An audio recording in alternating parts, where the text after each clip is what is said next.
திருப்பூர் மாவட்டம் உடுமலை அருகே உள்ள திருமூர்த்திமலை அமரலிங்கேஸ்வரர் திருக்கோவிலை காட்டாற்று வெள்ளம் சூழ்ந்ததால் தற்காலிகமாக பூஜைகள் நிறுத்தப்பட்டுள்ளது. பக்தர்கள் கோவிலுக்கு செல்வதற்கு தற்காலிகமாக தடை விதிக்கப்பட்டுள்ளது.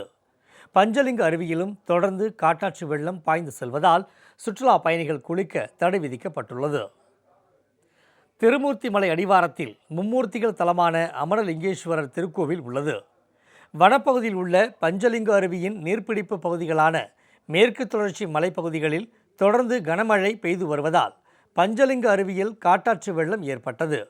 இதனால் அமரலிங்கேஸ்வரர் திருக்கோவில் மற்றும் கன்னிமார் கோவில், முருகன் கோவில் பகுதிகளில் வெள்ளம் சூழ்ந்தது.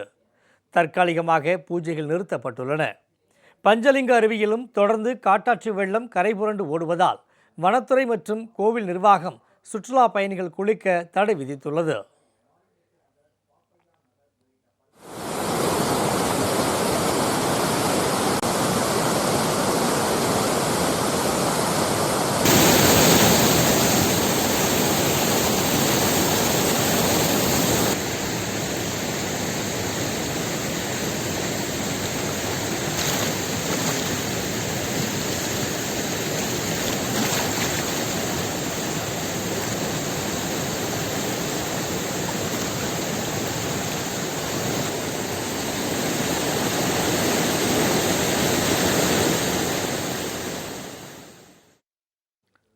தொடர்ந்து கோவில் நிர்வாகத்தினரும் வனத்துறையினருக்கும் தீவிர கண்காணிப்பு பணிகள் ஈடுபட்டு வருகின்றனர்.